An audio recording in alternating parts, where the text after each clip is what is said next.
by SK Music Recording Studio, Saharsa.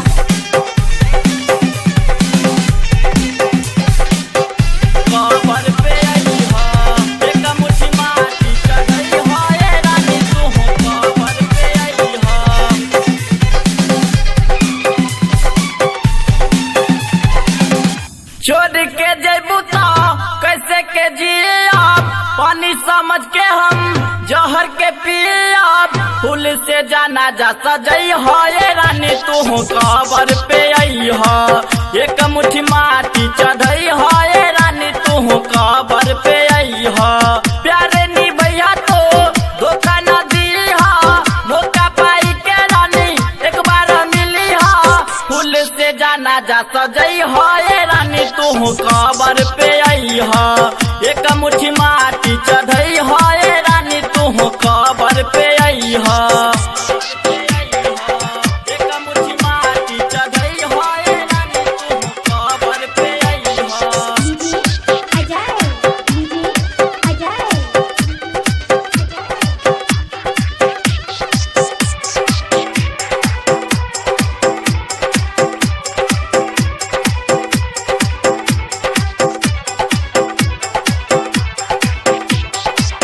जानो तानी हमहू हो शादी तोहर होई, छोड़ के जईबू दीवाना तोहर माथा पटक के रोई। होते पराते होते डोली तोहर जाई, हमर हड्डी सब कुकुरा चुनी खाई। सब कुछ छूट जाई, प्यार टूट जाई, सच हूँ प्रेमी के सब कुछ लूट जाई। फूल से जाना जा सजई हो ये रानी, तू कबर पे आई हो। एक मुट्ठी माटी चढ़ई हो ये रानी, तू कबर पे आई हो। प्यार नी भैया तू धोखा न दी हो, मौका पाई के रानी एक बार मिली हो। फूल से जाना जा सजई हो ये रानी, तू कबर पे आई हो। एक मुट्ठी माटी चढ़ई हो ये रानी, तू कबर पे आई हो। एक मुट्ठी माटी चढ़ई हो ये रानी, तू कबर पे आई हो।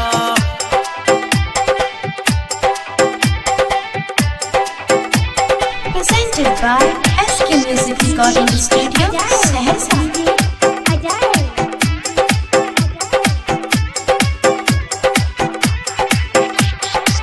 सीओ सुधीरवा रौशन के बन गईलू दुलारी हो। दुआरा बैठी रोबत हई है सुनील यादव मुरारी हो।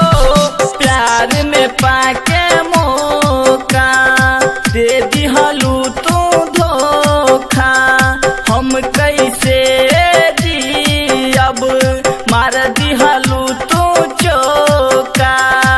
छोड़ के जैबू तो कैसे के जियब हो, पानी समझ के हम जहर के पियब हो। फूल से जाना जा सजई हो ये रानी, तू कबर पे आई हो। एक मुट्ठी माटी चढ़ई हो ये रानी, तू कबर पे आई हो।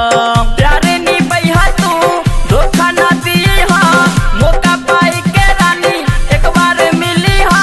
फूल से जाना जा सजई हो ये रानी, तू कबर पे आई हो।